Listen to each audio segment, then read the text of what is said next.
Hey, good afternoon, everybody. Scott Luton with Supply Chain Now with a bunch of friends. Uh, Welcome to today's live stream. Hey, it's a big departure from our standard programming. We're not talking global supply chain or global business or the Suez Canal or any of the other things taking place or have been taking place. It is our fun, informal series, Supply Chain Nerds Talk Sports. So stay tuned for what's going to be fun, informal, and lots of coverage from expert panel across the wide world of sports. So, hello, Jarrad, Matt, and Allison. How we doing? Good. You know, sometimes you're not sure if you're on mute or if your mic is working, and I'm glad with Allison's confirmation. That means all of y'all can hear me, and we're all teed up, ready to talk sports this evening, right? Yes. That's right. All right, so let me do quick introductions, and then we're going to get into what these top analysts have to say about primarily baseball and football tonight. So up first, I'm joined by Allison Giddens, Executive Director with the Dave Krache Foundation. Allison, good evening. How you doing? I'm good. How are you? I'm doing wonderful. And folks, by the way, it's Allison's 22nd birthday. So let's make sure we say happy birthday. And Allison, of course, we love our repeat guests, and you've been with us a whole slew of times. It's always fun. It's always, Always fun. Thanks for having me. You bet. Okay. Allison, you're joined by Matt Giddens, a board member with the Dave Krache Foundation, and also your husband. Matt, how you doing? I'm doing quite well, Scott. How are you? I'm doing wonderful. I enjoy you and Allison's shenanigans, from holiday cards to you name it. And I look forward to hearing a little bit about that this evening. Looking forward to it. And then finally, also a repeat guest, Jarrad Turner Sr., CEO and co-founder at 9P Solutions. Jarrad, how you doing? Hey, living the dream. Love that. Really enjoyed interviewing you and learning more about your story. After seeing you keynote a wide variety of places, it was great to have you on Veteran Voices to share your story with our audience there. So great to have you back to talk sports here this evening. Thank you. Happy to be back. All right. So let's say, look, we got a couple of folks that are already tuned in with us. Joe Moretta. Hey, Joe, how you doing? If I'm not mistaken, I saw a new podcast that you launched, that you're part of, up in the New York City area. So fantastic. Congrats, and great to have you here tonight. Get ready. We're not talking supply chain. It's all about sports. So let us know your teams. And then Devin J. Dixon Brewer, LPC Dog. Hey, Devin, great to have you here. Let us know your teams and get your POV ready to share, especially on the front end as we talk all things baseball. All right, but before we talk baseball, really quick, I want to go around the horn here, and in a minute or less, tell us a little about yourself, what you're known for, where you grew up, what you're most passionate about. You name it, your pick. But let's start with in reverse order. Jarrad, tell us about yourself a little bit. So, Jarrad Turner, and probably known for just taking care of veterans when it comes to my fellow brothers and sisters in arms. Passionate about that. Lacrosse coach, passionate about spending time with my kids, and probably known for running great distances to raise a lot of awareness for our fellow veterans. Love that. And don't let the accent fool you, as we're going to she's going to share momentarily. We'll talk about his allegiances, but Jarrad, really admire what you do and how it's all about taking actions, not deeds, not words. And I really appreciate your approach there. Okay, let's go to Matt Giddens, and then Allison will be the cleanup here tonight. So, Matt, in a small nutshell, tell us about yourself. Well, I grew up here in Atlanta on the south side of town. Moved up to north side when I met Allison. I'm here representing the Dave Krache Foundation tonight, but I work in the IT industry for the federal government, and I'm a diehard Braves and Georgia Bulldogs fan. Those are my two teams. I've also got a big passion for motorsport as well. Follow Formula One, IndyCar, sports cars, that kind of stuff. So that's what I do. Love that. So you'll have to host our next series where we take a deep dive into motorsports, NASCAR. I loved your response in the pre-show. We don't want to put them to sleep tonight. Let's talk baseball and football. All right. So, Allison, cleanup hitter. Tell us about yourself. Yeah, so my name is Allison Giddens. I'm executive director of the Dave Krache Foundation. I was born in New Orleans. I guess as a kid, I must have been a Saints fan, and then my mom realized she probably needed to get me out of that environment. So we moved to Atlanta. Grew up here. A Braves fan. I'm a home team fan. Of course, just always not ready and willing, but expecting them to break my heart. But that's just kind of how it works. Bulldog fan. I'm a Georgia graduate, so I kind of have to be. But I also went to Georgia Tech. So as far as I'm concerned, I always win.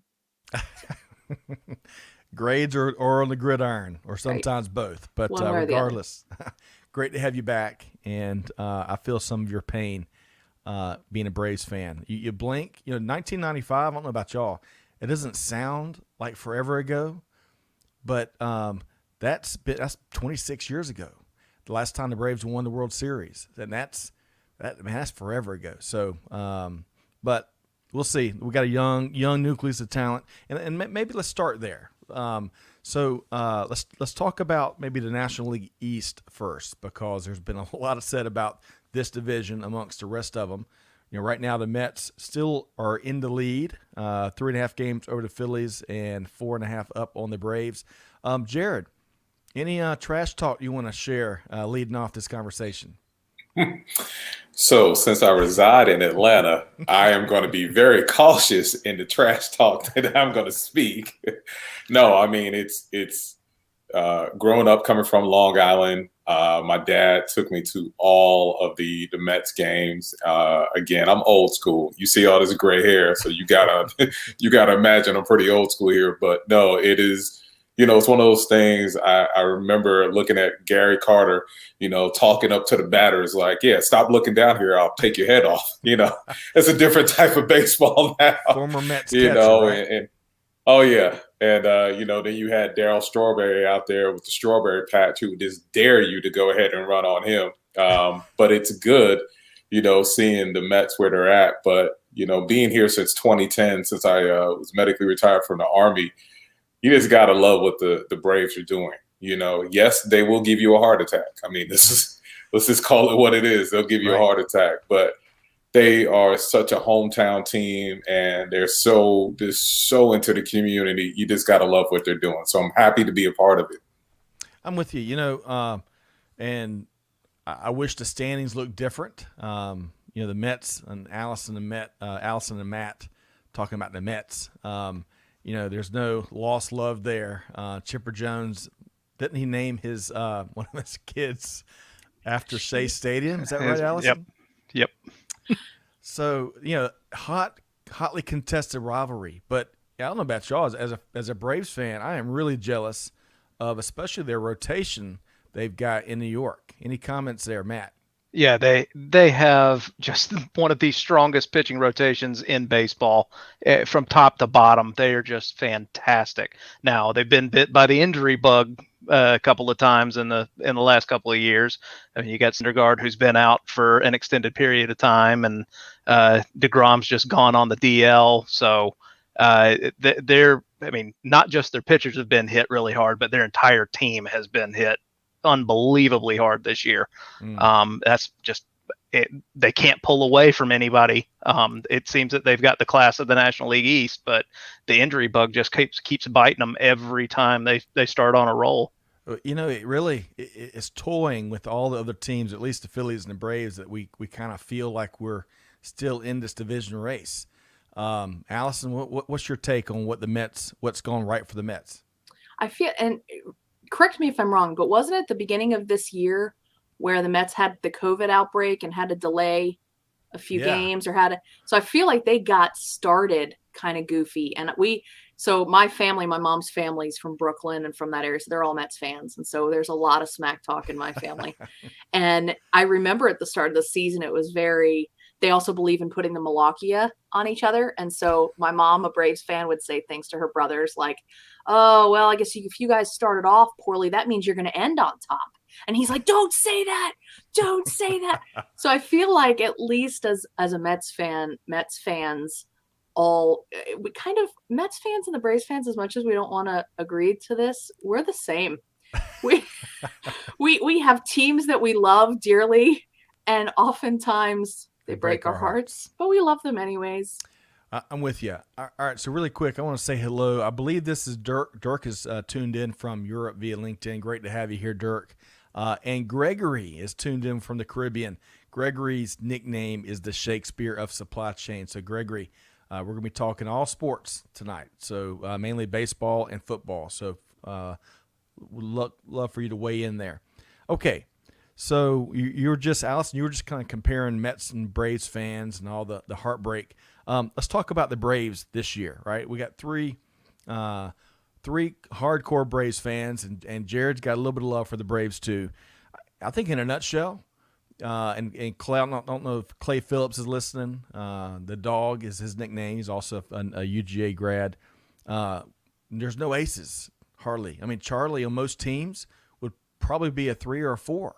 So no aces, which is different than the run, right? During the 14 years that the Braves won the division. The bullpen, it's like a gas can that ignites game after game. And then, of course, we were talking about the Mets injuries, but we can certainly relate with the Braves, and especially, of course, with the heart and soul of the team and the energy and the passion and just the youthfulness that Ronald Acuna, one of the biggest stars of the game, man, that was one of the toughest Braves games to watch in recent memory when he went down and had to be carted off the field. So, but that's just my in a nutshell take. Matt, anything else about this Braves team this year and the struggles? Yeah, it's those 3 points that I was going to make as well. I mean, we don't have a true top of the line rotation. Fried is iffy every now and then. It seems that he comes a little bit. It feels like from last year. Well, yeah, it does. He just doesn't seem to have it every time like he did last year. Now, last year was a little fluky and it was out of the norm anyway. But last year he was lights out. This year he's not. We just got to boil it down to that. But Charlie Morton, he's fine.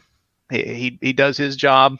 It was such a punch in the gut when Ynoa went down. Or a punch in the bench, a punch in the bench, if you will. But he's supposed to be back in August. I think he's starting his rehab assignment sometime soon, as well as Travis d'Arnaud. I've jumped on to catchers now, but yeah, d'Arnaud should be back in August. I think he's starting his reassignment. Yeah. I think soon, Braves Nation, though, we're always ready to jump from the pitching because it's just been so painful this year, right? Yeah. All right, so Jarrad, I'm gonna get Allison's take here on the Braves this year too, but then I'm gonna circle back to you, and for the Mets fan in you, I'm gonna find out what you're most excited about when you look at the rest of the season, the Mets' chances to hold on and get in the playoffs. But Allison, follow up on Matt's take.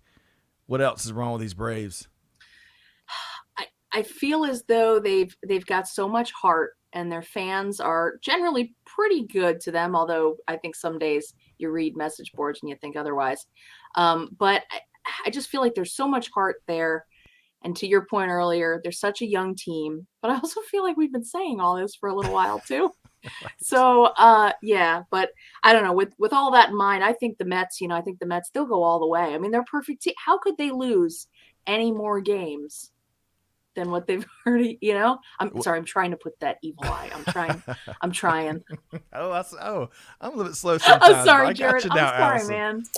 I'm catching you, Allison. I'm definitely catching them. Like, she's putting the jinx on us, okay? I'm She's putting the jinx. All right, Jarrad, I'm going to go get my old pair of socks right now. Do not start. But so, beyond the Mets, I know we've all spoken about the Mets pitching. And to Matt's point, man, when they do all come back from injury, that is going to be a rotation to fear.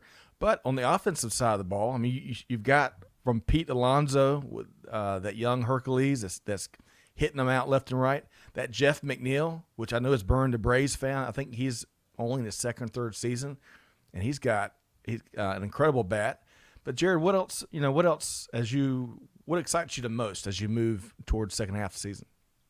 So honestly, the thing that excites me the most is since I'm a Mets fan, I just don't want the Yankees to ever do anything. Okay, I mean, this is just call it what it is. Call me the biggest hater in the world.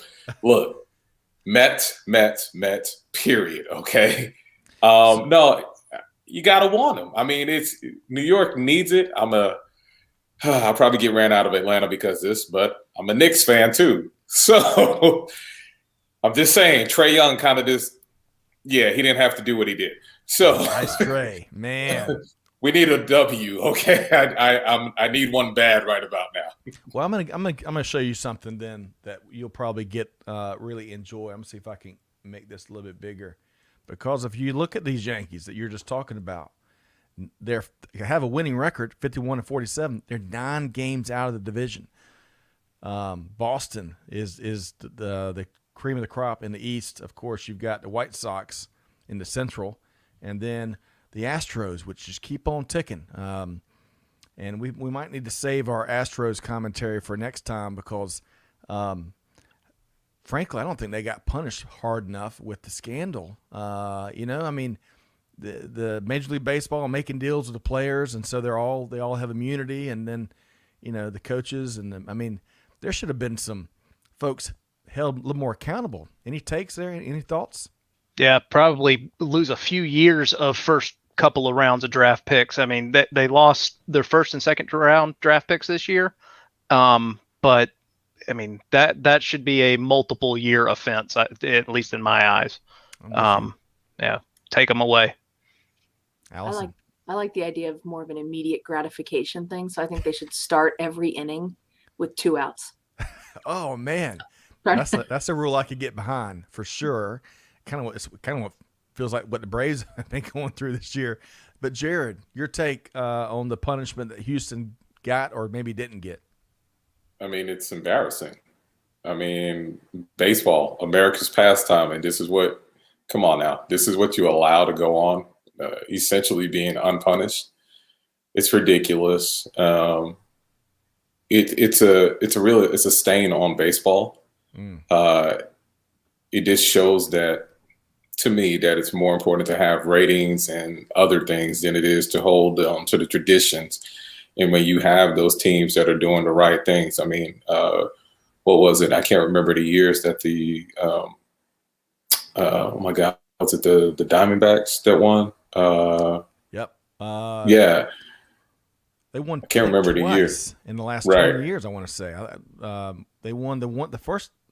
I was in it was 2001 when Arizona won because I was in Afghanistan Kuwait, watching via Armed Forces TV network. Yeah, network. Sorry, but anyway, you were talking the Diamondbacks. You liked their approach? I love their approach. I mean, it wasn't the mega team. It was, hey, we're gonna give you all the support, all the encouragement. We're gonna play as a team, and we're gonna make it happen. You got to love that, whether it's baseball, football, basketball, whether it's the workplace. You just got to love that, bringing a team together, developing a team, because that success is so much sweeter. Yeah, I'm with you. But, Matt, they also had the big unit and what was that 1-2 punch they had when they won those titles? Schilling. Yes. Man, I'm very, very jealous. That's basically 2 aces on that team, 2001.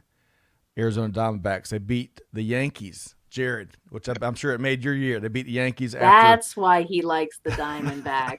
Well, and they plowed prior to the World Series that year. They plowed right through the Braves in 5 games. Won 4 games there after beating the Cardinals too. It was a walk-off Game 7 win. I think it was Luis Gonzalez walked it off in 9th inning. So Matt, that is a great pull. Okay, so watch this.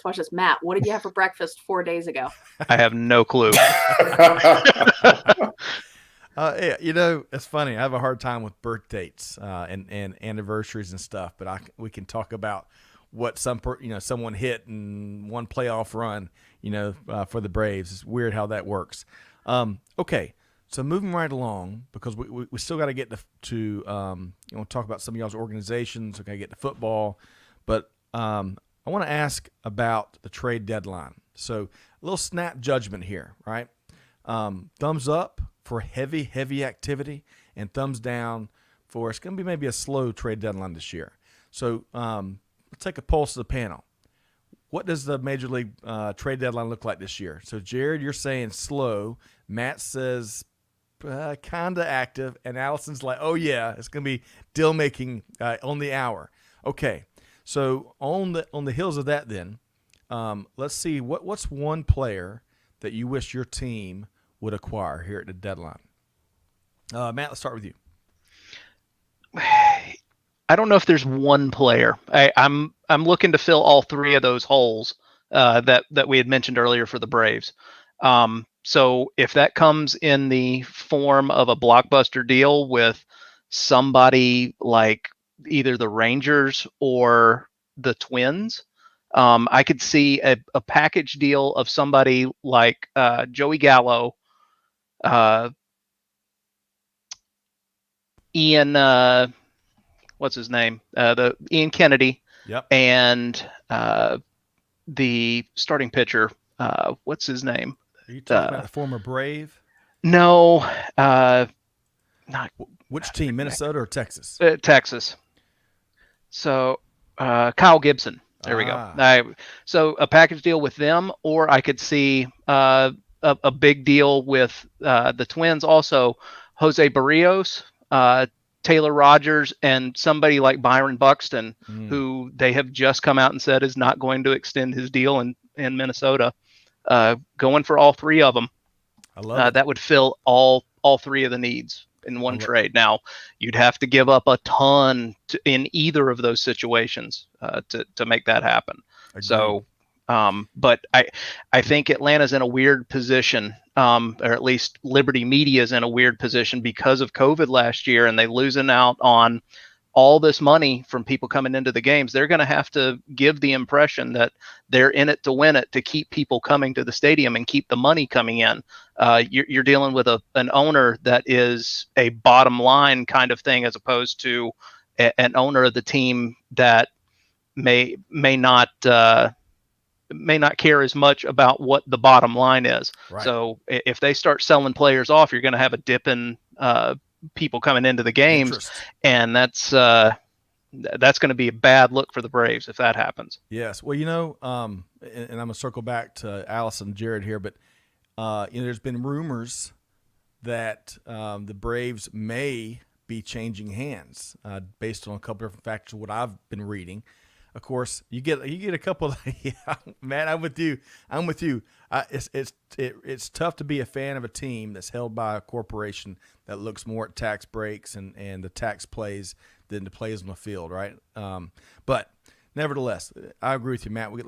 Let's give the fans what they want. Like we're gonna go for a spot in the playoffs. Okay, so Allison, I'm gonna make this a Brave sandwich. Let's put the Met fan in between. So I'm going to go to Jarrad next. So, Jarrad, what's a player you'd love to have up there in New York?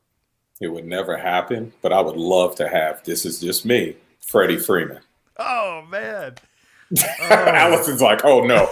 Allison and Matt are like, cut his mic right now. Yeah. Cut him, get him out, pack his stuff. Him out. Well, and where's he going to play? Because you got Pete Alonso. We do have Pete Alonso. Well, but here's the DH may be back next year, right? Yeah, there we go. Fair I'm thinking long term here. We need it. Fair enough. And the shame of it all is that ownership and of the Braves has let this contract status with Freddie Freeman to be what it is right now, right? And reading between the lines, Freddie, his camp wants to be here. The Braves want him here, but there's no guarantees, despite all the track record and love and the fact that he's him and Acuna are the face of the franchise right now. So we'll see what plays out. All right, Allison, what about the Braves? What player you want? So yeah, I was going to cheat and say what player I wanted to keep, and it was going to be Freddie Freeman. So I mean, if I've got to do anything or give any money, I would do anything to keep Freddie for sure. And then if it were kind of a fantasy, like who would you like to have? I'd say Brian McCann. Bring him back. Oh, man. Oh, okay. Well, hey, he could probably love on the current Braves, but man, I think Brantley, my oldest, could out-hit Kevin Smith. Now, he's a great receiver, and you look at how he calls a game, But man, that is a gap in the offensive lineup. So Clay Phillips is with us. The dog is in the house. Jarrad, Matt, and Allison. The trade he's throwing out there is Waters, Pache, and Wright, and is it Schumacher? Shoemake. Braden Shoemake. I got to practice my consonants and vowels there, but I think he's in AAA or AA. But he said that's the package he's suggesting for that package of Twins players that you mentioned earlier there, Matt. And can't miss the nerds talking sports. It's funny. And maybe he's also a fan of the universal DH. I really think, I'm a bit of a traditionalist, right? I like the pitchers. I typically have liked the pitchers batting, but if the American League, we're going to remove that risk of pitchers getting hurt, right, and have a DH there, I think it's got to be consistent in both leagues. Let's all have it or let's not have it. But we'll save the DH discussion for down the road here. All right. So I'm gonna answer my own question here. I like Starlin Marte from the Marlins. They reportedly are talking with the Yankees after they given up on extending him. I think he's a lot of what the Braves need, from playing the game the right way to the impact in the clubhouse, and just a great offensive and defensive juggernaut. Zach Wheeler, when the Phillies got him in the off season, right? He was coming off injury, and there are lots of questions of how durable he was going to be. Man, the guy has been incredible. And then finally, I really wish we'd opened up that pocketbook wide for $2 million, which is not much in the game. Mark Melancon, former Brave, now leads the major leagues in saves with 30 of them already this season. Exactly what the Braves had needed. Okay, looks like we may have lost Jarrad. I know he is traveling, so we'll look to get him back. In the meantime, Matt and Allison, let's talk about Matt's quest to visit or to watch all major league teams play in their home ballpark. Matt, give us an update. So last week, Allison and I and some family members went to Cincinnati and visited my 19th ballpark. So we had a good time watching the Reds play. So awesome. So 19. So you've seen 19 different teams. Yep. Are you counting parks or are you counting teams? Teams. Okay. All right. So if they change a park, you've already been there. It counts. Yeah. I don't have to go see them play in the new park. Okay. But I've got one on the list that I'm kind of waiting to see if they move, so that I don't have to go to their park. So love it. I love it. So when I could think of going to the ballpark beyond the game, I think of food. And Peter Bollet from up in Canada, Peter Bollet, all night and all day. Great to have you back. Sushi's getting picked up for the birthday girl's wish for dinner. So, Peter, hope this finds you well. Hopefully you enjoy the birthday meal this evening, and we might see tomorrow on the Supply Chain Buzz. And Peter likes your quest. Sounds like a great quest to undertake. 19 it's a great way to see America. It's a great, or even North America if you count Toronto. Right. Getting all over the country to see these teams. So it's been fun. I love it. And that's Peter's stepdaughter's, his birthday this evening. Okay, so let's talk about food. These 19 parks, Matt and Allison, what's been some of the best food you had, and where was it?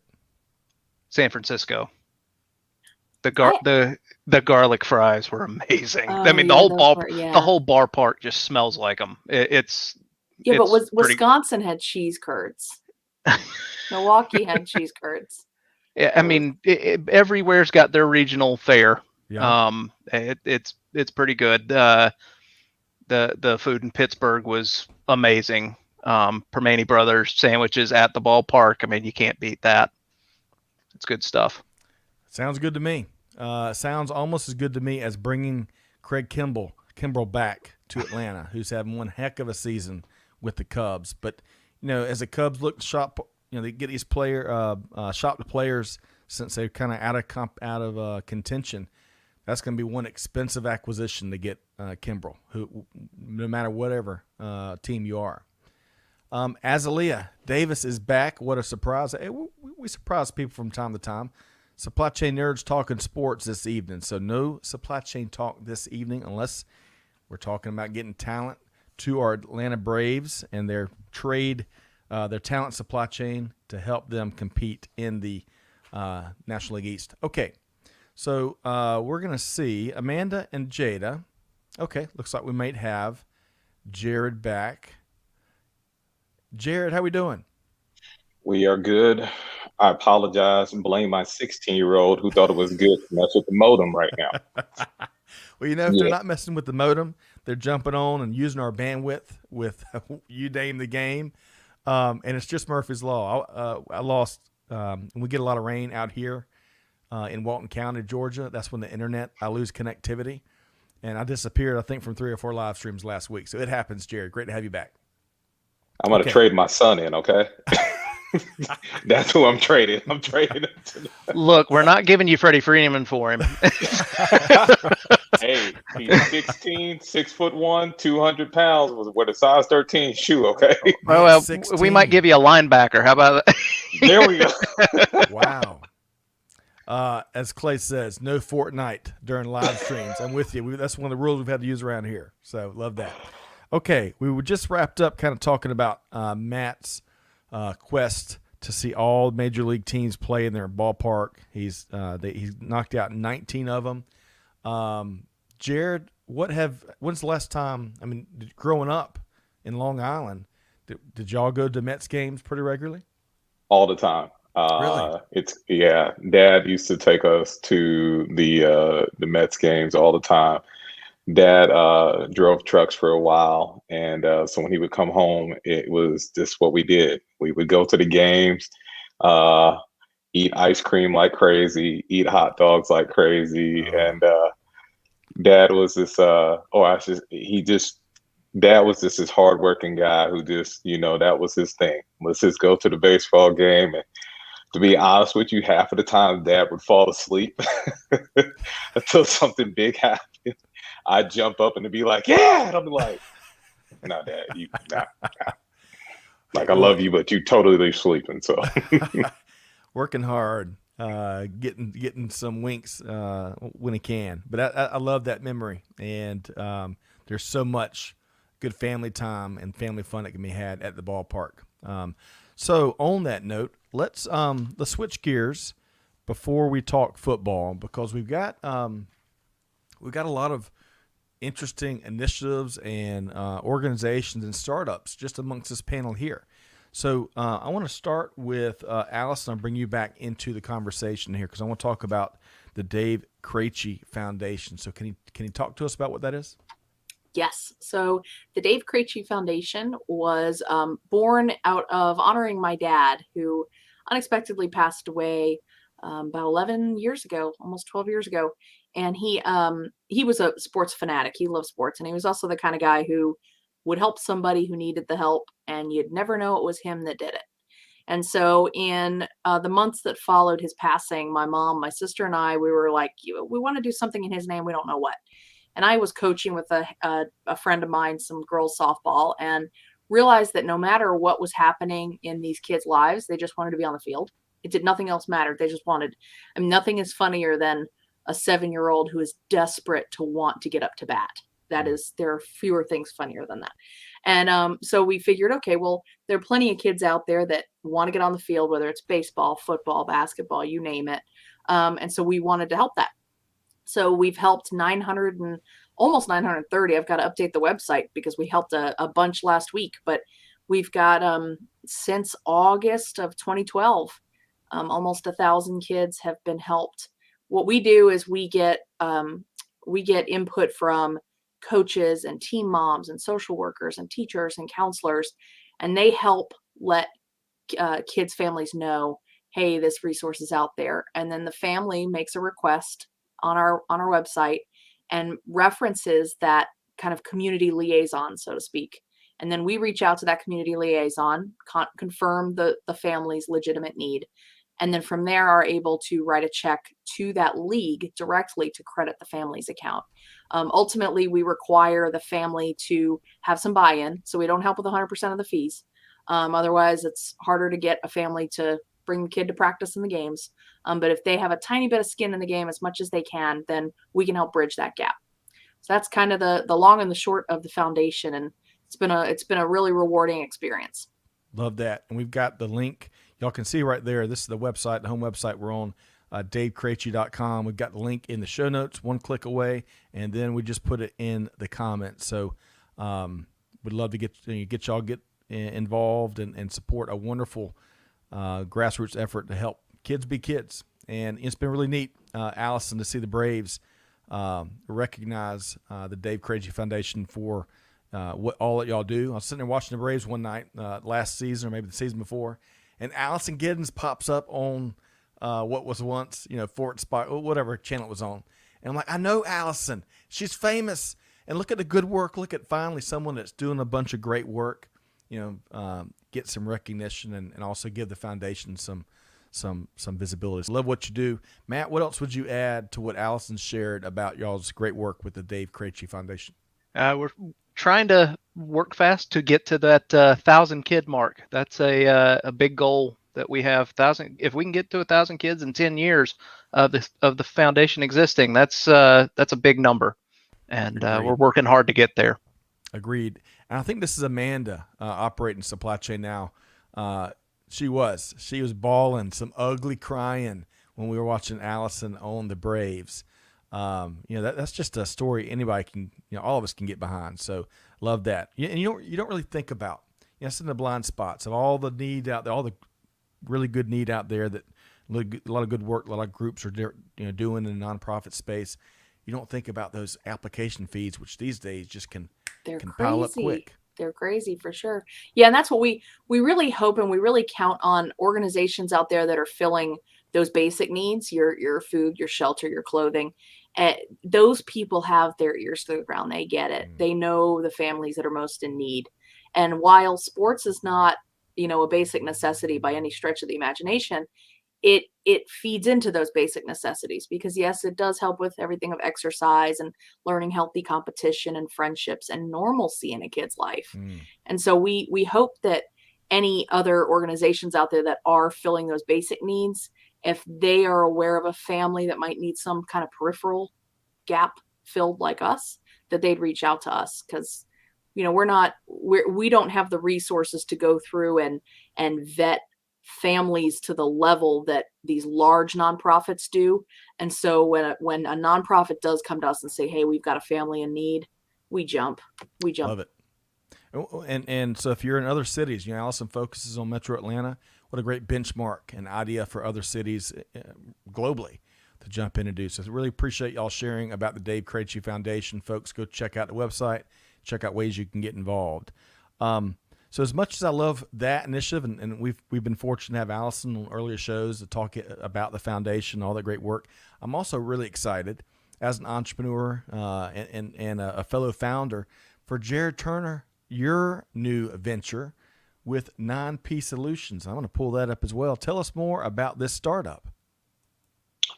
So again, 9P Solutions is a startup. It's a IT/cybersecurity startup.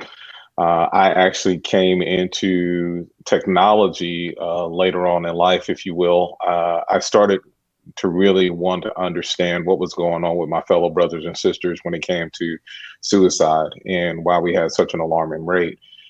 Because I had done some work with the CDC, also worked with the VA and the University of Alabama as analyzing data. I reached out to an old college friend of mine, and come to find out he had been in this whole cybersecurity realm for over the past 20 years working for the DoD.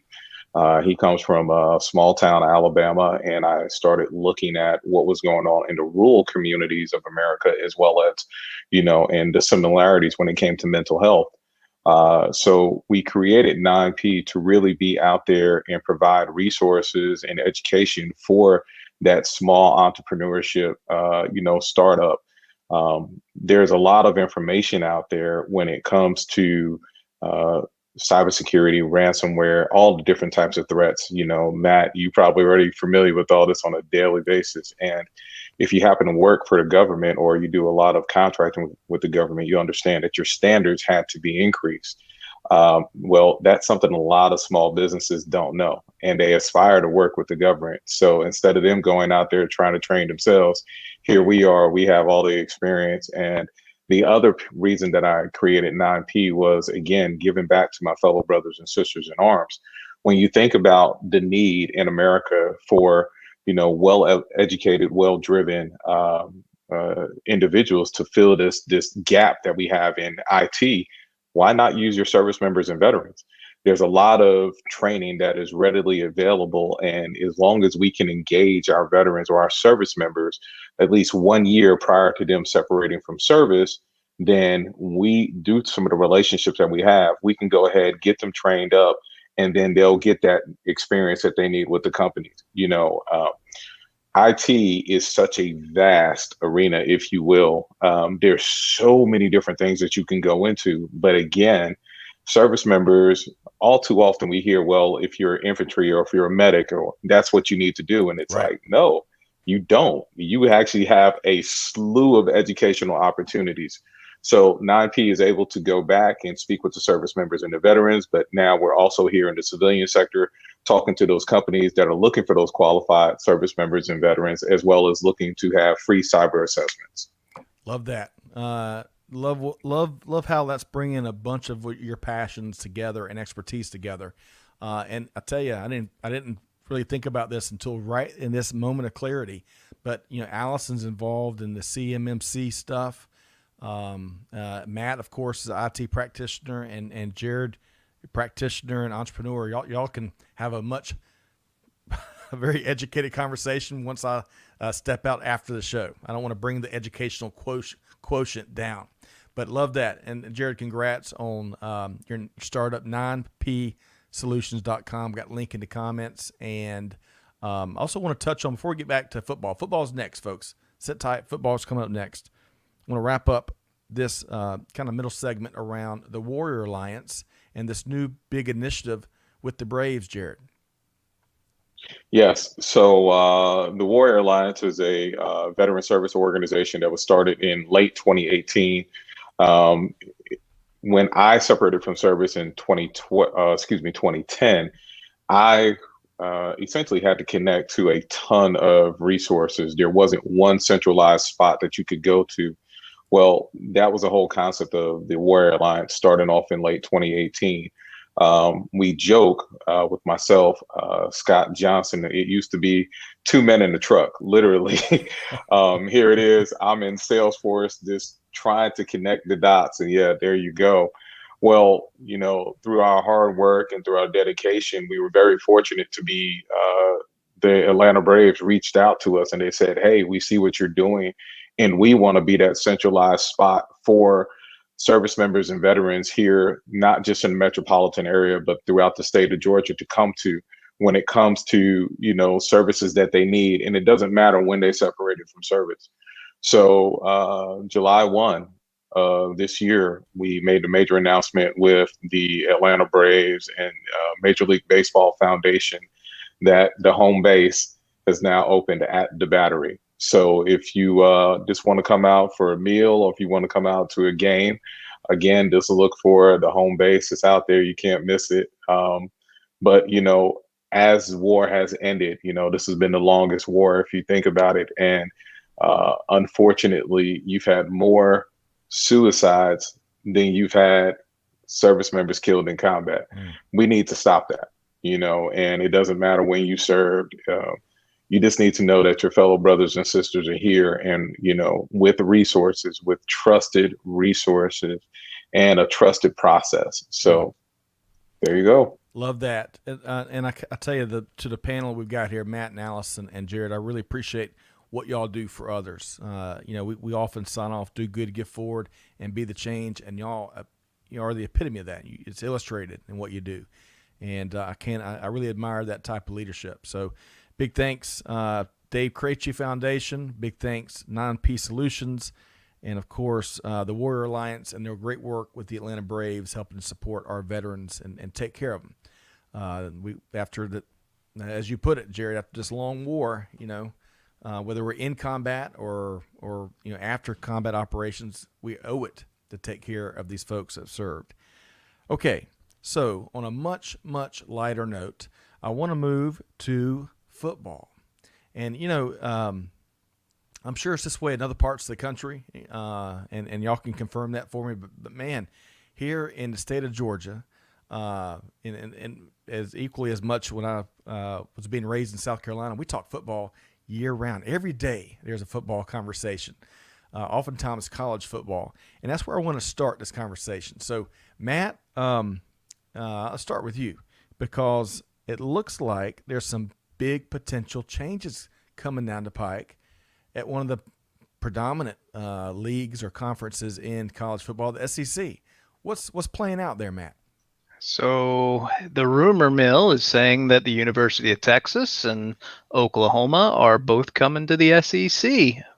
Don't know exactly when, but that's quite the shocker. Huge. I don't know if it was the Texas AD or their president was quoted 10 years or so ago, like verbatim. So there's a lot of folks that talk about the Joneses in college football. We are the Joneses. Now, it's been a little while since Texas was on top of the pack, but still, huge program, legendary program, resource-rich program, and, of course, Oklahoma right there with them. So can the SEC really – I mean, are we moving to a super conference type situation? Jarrad, Allison, what's y'all's take here? I think you're definitely moving to a super conference. It's about time, as far as I'm concerned, to be very honest with you. And I know that's kind of leveling. That's just bringing all of these powerhouses together. But doggone it, you got to be tired of seeing Alabama. You got to be tired of seeing Clemson, and it's LSU. I'm just saying. No, I think you're saying what a lot of people are. They are. I've heard a lot of it. They're tired of seeing Clemson, Alabama, being two of the spots in the college football playoff at a minimum. I'm really curious in beyond the SEC. I was listening to an interview with Mark Emert, folks. He's the president of the NCAA, I believe that's his title, and he's been trying to keep everything in his headlock to keep it kind of where it is, right? He's got a leak over here, plugging that with a finger, and he got a leak here and plugging that with a finger. Well, now, especially with some of these court cases that have not fallen in the NCAA's favor, namely, no pun intended, the NIL, names, images, and likeness, which NCAA did not want passed, and now that's in full bloom, which is pretty. I got to tell you, with all the money that's in college football, I don't know the right path, and we'll see how this plays out. But I like seeing the athletes be able to get compensated. Now, and Allison, I'm coming to you next. So, with that said, I find it amazing. I shouldn't be surprised, but Alabama's Bryce Young. Sorry to bring up Alabama again. Bryce Young, their quarterback, who was waiting for Mac Jones to graduate, right? Because I don't think Bryce Young's gotten a whole bunch of snaps. He already, before even the first game of the season, he almost has $1 million in endorsements. So, Allison, your comment on any of this? I'm trying to remember, and as you were talking, I'm trying to remember the team or the initiative out in California, and Matt, chime in if this is ringing the bell, where they had decided, okay, fine, we're going to come up with our own league or our own group, and they can accept the endorsements. But was it an initiative? I don't think it was anything that officially set, but whatever initiative it was, I remember reading articles about like what would that look like for teams that currently have status quo. Would your 5-star studs ultimately take a look at where they're going to school and say, yeah, I'd love to go to Bama because I know I'd get a ring and I know I'd do this, or I could go to this school because I know I'll be allowed to accept a free car and a $250,000 Nike endorsement and all these things. So it kind of changes. Maybe this whole super conference thing, maybe it puts those kind of endorsement conversations on the back burner for now, or at least it doesn't prioritize them as highly. I don't know. Excellent point. I reached out to a good friend of mine who's a huge Bama fan, and I was telling him how I wish I was Bryce Young because he's getting $1 million. He's like, well, he's getting it legit now. And he was kind of kidding around saying some of that stuff may have taken place earlier under the radar. But Matt, what's some things you're thinking with whether it's super conferences, the changes across the NCAA landscape, NIL, you name it? I think the move away from the NCAA is going to be, it's going to be something that happens within the next, I don't know, 30 years or something like that. I just don't see this centralized NCAA football Division I thing carrying much weight much longer. The individual schools have too much power right now. The super conference thing seems likely. I mean, think of a wild world where the SEC and the ACC merge, and then you have the Big Ten and the Pac-10, the Big Ten and the Pac-10 merge along with the Big 12, and you have 32-team super conferences, and you work out some kind of scheduling where those teams only play those teams in those super conferences every year, and you don't have Georgia playing Podunk U just to have a home game. They're required to play within their conference, and then at the end of the year you have a 16-team tournament with 8 of the best schools from each of those conferences, and the NCAA has no say in how any of that works, because that's how the college football playoff works right now. It's left up to a third-party committee. That's not the NCAA who's running that. So if these teams, if they can pull the money together, I mean, you look at how much money the NCAA basketball tournament makes every year. Why not expand the college football playoff to 32 teams, 64 teams, just like basketball? And I mean, people say that weighs that, or it lessens the importance of the regular season, but I don't see how it could do anything but increase revenues, because that would be just a killer when it came to TV deal. Lots of demand. And Jarrad, you're shaking your head. Would you agree? Totally agree with that. It's not going to lessen the regular season. It actually gives the players a lot more opportunities to be seen for those who do want to take it to the next level. And then again, when you start thinking about the amount of revenue, I mean, we just ended with the NBA season, and think about it. People have been clamoring for football. I mean, we just want to go to football practices for crying out loud. So it's one of those things. Football is something that, whether it's collegiate or professional, it's just something that America loves. And, giving an opportunity to see more quality football. And Allison, I think you're right. I think you're going to start seeing some of these athletes who would only go to the top tier schools now start to go to other schools, which gives them an opportunity to have more exposure, So I think it's going to be good. Excellent. And less of a monopoly, maybe, is what this move may do. Now, I've got to be, before we move on to pro football, as we start to wrap, I got to be the when you represent a minority point, what is that called? Devil's advocate. Thank you very much. Devil's advocate, as Amanda yells at me from around the corner in the control room. All right, so here's one thing to think about, though, because the NCAA may, as we're all kind of pointing to, it may have outlasted its usefulness, perhaps. However, I think these conferences are going to have the burden. They're going to have to figure out how to also, police conduct and policy. And, I think immediately of Michigan State, I believe, where the physician, there's hundreds of victims, and the school and even it's been reported that certain members of the administration knew about it, right?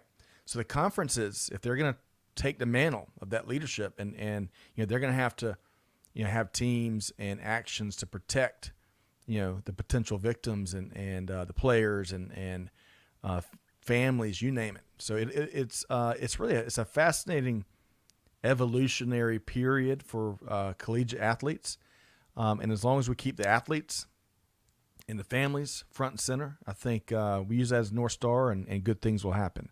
So we shall see.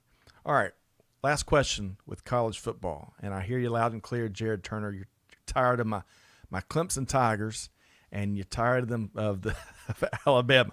Hey. As a very proud Clemson fan, those two national championships are more than after 81, those most recent two are more than I ever expected in my lifetime. So life's good, but Alabama, talk about getting spoiled. I'll tell my dear Alabama friends, holy cow, man, Nick Saban and that program down there. But I digress. Call your who's going to win the college football playoff in this coming year. I guess it's going to be played in 2022. And Allison, I'm going to start with you, leadoff hitter. Who's going to win it all? I would love to say Georgia, just because we're so due. I mean, I recognize that there are fewer obnoxious fan bases beyond Georgia. I get that. But I'm going to go on ahead and say Georgia because why not? Yeah. Well, you know who I mentioned Clemson won it all in 1981. And y'all know the school that won it in 1980, just the year before, right? It was UGA. I think Buck Blue was on that team, if I'm not mistaken. All right, I'm going to come to Jarrad next. Matt, you're going to be a cleanup hitter. Jarrad, who's going to win it all this year? That's a hard one. I'm actually thinking LSU. Ooh. Yeah. And that head coach came back, even though Clemson was a victim. What a great, he's kind of a hometown guy. I can't remember LSU's coach right this second. I love hearing his interviews. He's got just one of those easily recognizable voices, but that's a good call. So LSU. Matt. Ed Orgeron's the name you're looking for. Yes, Ed Orgeron. Someone told me one time, I heard on local sports talk radio, that if jambalaya could talk, it would sound just like Ed Orgeron. And, hey, I love that. I could hear. All right, so Matt, who's your pick? So, being the diehard Georgia Bulldog fan and knowing who we play that first week of the season, I'm just going to have to go. I mean, obviously the Clemson Tigers are going to win the national championship. I see what you're doing there, Matt. I see what you're doing. I gotta get up to speed on these little jinxes, because at first my eyes were like, yeah, Matt, you're my boy. Now I see what you're doing, man. Well, hey, I'm just hoping and praying that nothing interferes. All these numbers start to kind of stabilize, because sports really allow us to take a deep breath and take a step away from the edge of all the other stuff going on. So we'll see. So we got Scott. Yes, sir. Jarrad. You're going to need to get your lucky T-shirt, your lucky socks, and your lucky hat. That was a serious jinx he just put on your team, okay? Matt, you better get ready, man. Y'all dirty. Y'all are dirty. All right. So we got to begrudgingly move from college football to probably our final topic here today. I've got right at 7 o'clock. Let's talk about NFL for a second. I think if training camps will reconvene in a couple weeks, if I'm not mistaken. I'm not sure. So let's talk first about the Falcons. And Jarrad, you were talking in the pre-show about, man, they kind of broke our hearts in the offseason, right? Yeah. I understand it. But Julio Jones has been such a stable, he's a pillar for the Atlanta Falcons. I really love the Falcons. I love what they stand for. They do so much great work in the community, but it was just one of those things, you see it pop up on your Twitter feed. And I literally slapped my head like, what in the world? You did what?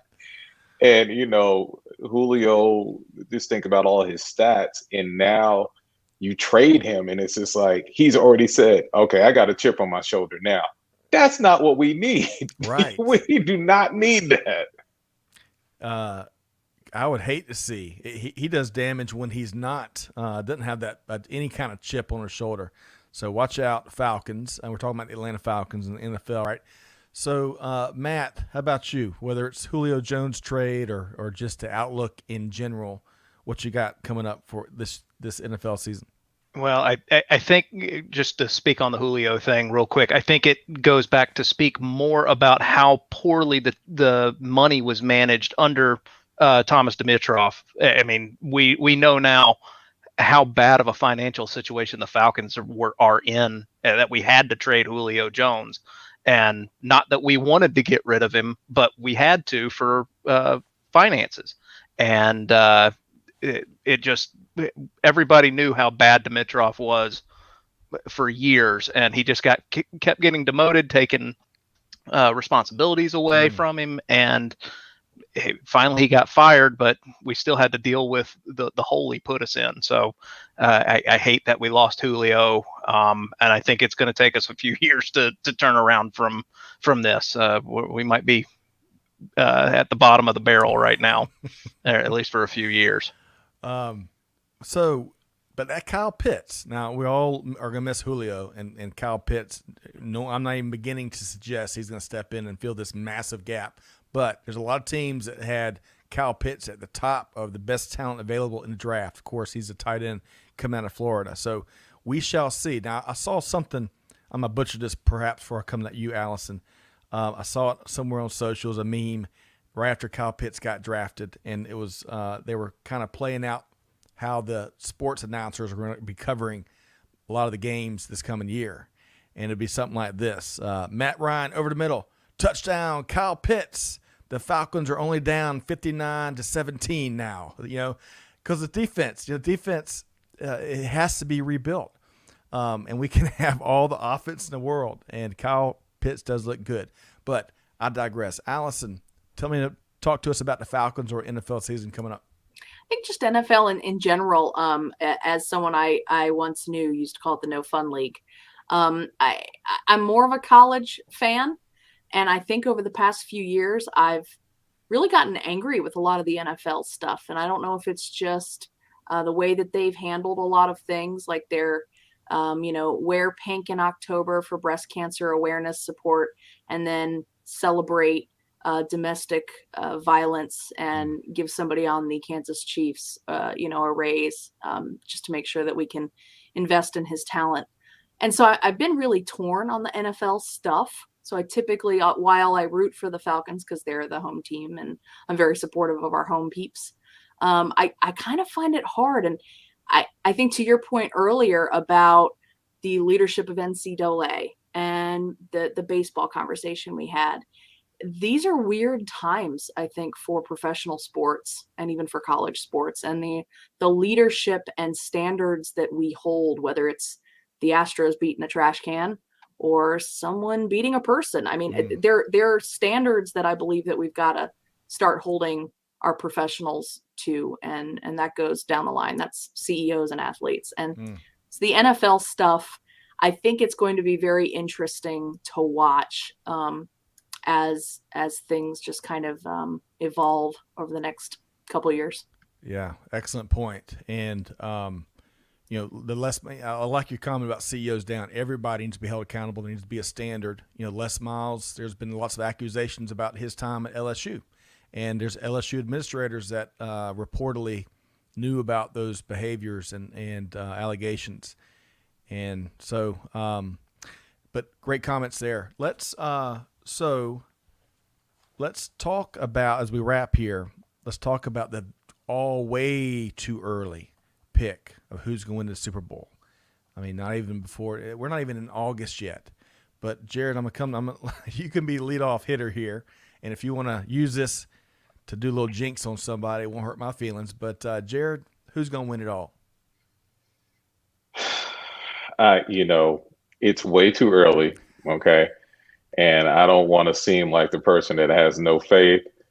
But if you have seen what Tom Brady is doing right now and how much enthusiasm there is on that team and how much fun those guys are having, and Gronk is acting like Gronk of old. I am scared of Tampa Bay right now. Okay. I want proof that the quarterback you just mentioned at Tampa Bay. Brady. I want proof that he's human, and he is supposed to be aging. The guy is just, man, he's timeless. But Jarrad, that's a great pick. The Bucks, you can't go wrong there. Matt, let's go out of left field. Let's go the Buffalo Bills. They've had a wonderful season last year. That quarterback up there, he was lights out all year long. He came in with a little bit of baggage Yes. before the season, with people doubting him and not Josh thinking Allen. Yes, Josh Allen. The name was escaping me, but he played like he was one of the best quarterbacks in the league last year. And he was doubted when he got drafted as should he been drafted that early. I think he went and proved it last year. They came out and they were fun to watch. They were dynamic offense and defense. You could just dial in any game of theirs and just be entertained. So why not? Let's go Buffalo Bills. I love that. And I agree with you. I was one of those voices saying Josh Allen, man, University of Wyoming, he hasn't seen the SEC. You know, I thought for sure it was a bad pick. But you're right, Matt. He proved a bunch of people wrong, including his inner fortitude. And the Bills are really had a great year last year, so we'll see what happens. And by the way, y'all got to check out, if you haven't already, you know, one of ESPN's best shows is 30 for 30, right? I love those things. That the one that focuses on the Bills hitting 4 Super Bowls in a row and losing, what a great piece of documentary and what a great film there. So y'all check that out.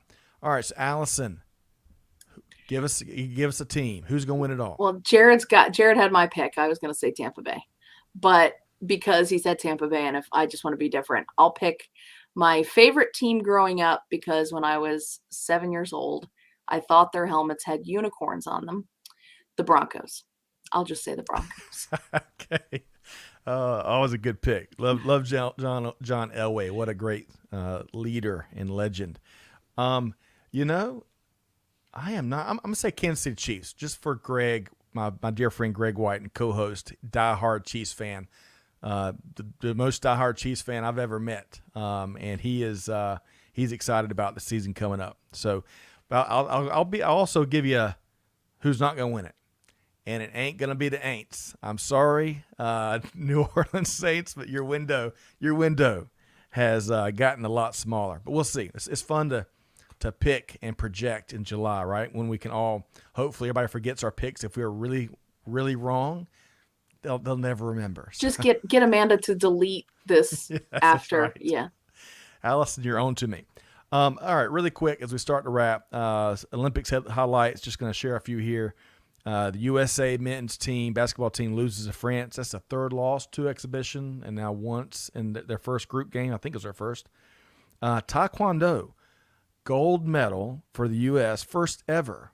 Anastasia Zolotic, I think I got her last name right. Swimming, rocking and rolling. That's the major league, the U.S. swim team. And the U.S. women's 3x3 basketball team. I didn't even know that was an Olympic sport. They're 4-0. 3x3 basketball. And it's really, I was looking at their rules earlier, like inside like the 3-point line, which would be a 3-point line, you know, NBA or something. That's worth like 1 point. It's a whole different scoring system, different game. But the U.S. women's team is really good. Did you Allison? notice when they were doing the 3x3s, everybody kept saying 3x3? Is that a thing? Or were they like the announcer? Matt and I noticed this. The announcers were saying 3x3s, and we were like, what is 3x3? And they were like, oh, 3x3s. 3x3. Or 3-on-3. I mean, that's how I would have referred to it. Right. Has this always been a summer Olympic sport, or is this No, new? this is the first time. Okay. All right, I got you. And And it looks good. It is exciting. It is fast paced. Lord, yes, is it fast? I mean, it you make is ridiculous. you make a basket. You got to get the rebound of the made shot and then get it outside the 3-point line. People are playing defense on you to get the ball out. So, Right. I mean, it's full court? Nuts. No, half court. It is nuts. They have to take the ball out like we used to do on the playing pickup basketball. You kind of have to clear the ball for the possession. You do, but even after a made shot, you have to do that. So Really? you get the possession changes after a made shot, but the team who it's swapping to has to get the rebound and throw it outside the 3-point line to start their possession. Man, I'm waiting for some NBA players to catch on to this and want to play the 3-on-3 next time. It'd be fun to watch. Love it. All right. Love that. All right, so I'm gonna go around the horn, make sure folks know how to connect with each of y'all. Before I do that, though, I do want to share. We all have our favorite blog. The Braves Journal .us is my favorite Atlanta Braves blog. They're doing some really cool stuff, from a podcast to a campaign to rename the Braves the Atlanta Hammers after Hank Aaron, which I love. Of course, Cleveland made some news here recently. But y'all check out the Braves Journal .us if you are a Braves fan and enjoy talking the sport. Okay, so let's go around the horn. Make sure folks know how to connect with our awesome panel. That hour goes by fast, especially when we're talking sports. But I love the mix of fun prognostications as well as some more serious commentary about kind of the state of the game that we've had here today. Jarrad, let's start with you. How can folks connect with you, whether it's 9P Solutions or anything else you're involved with? Okay, so 9P Solutions is, 9psolutions.com. If you need to connect with the Warrior Alliance, it's going to the warrioralliance.com. 9P, we're out here for those small entrepreneurship companies. We're out here for those small businesses, as well as those businesses that are looking to staff IT professionals that are coming out of the military or that have been out of the military for a little bit of time. Or if you're a service member and veteran and you want to know how you can get into the IT industry, some of the different career options that are out there for you, also reach out to us at 9psolutions.com. I love that. I love that. Deeds, not words. And I know I'm repeating myself, but it really is about action-based leadership. So thanks so much, Jarrad Turner, for joining us here today. Allison, about you? Yes, so definitely you can reach us at davekrache.com. You can find me on LinkedIn personally, and I can help connect you to the organization. It's also Allison at davekrache.com, ALLISON at DAVEKRACHE.com. And yeah, if you know of a family that needs help, or if you want to support or get involved, then definitely reach out. Wonderful. Thank you so much, Allison. Great to have you back once again. You're moving up the all-time appearance charts here at Supply Chain Now. I love that. And of course, Matt, I imagine you're just going to echo what Allison just shared. But literally the exact same thing. DaveKrache.com. You can connect to me personally on LinkedIn, and or you can reach out at matt@davekrache.com. Wonderful. Well, I appreciate y'all's patience. We've gone over by 11 minutes here. And you know what? Big thanks to Amanda and Jada behind the scenes helping us with the production and engaging the folks that joined us here tonight. Really appreciate Allison Giddens, Executive Director, the Dave Krache Foundation. Of course, Matt Giddens, one of the board members there, and Jarrad Turner Sr., CEO and co-founder of 9P Solutions. Big thanks to each of y'all. Hey, to folks that tuned in, hopefully y'all have enjoyed this. Again, this is a big departure from what we typically do here, where it's all supply chain all the time. But, it's important to maintain that sense of humor, and certainly important to maintain how we decompress, and whether that's sports or food or give back or you name it, those are important avenues to keep open and vibrant and robust. So on behalf of our entire team here at Supply Chain Now, Scott Luton signing off for now. But hey, do good, give forward, be the change, just like these three folks here. And we'll see you next time right back here on Supply Chain Now. Thanks, everybody.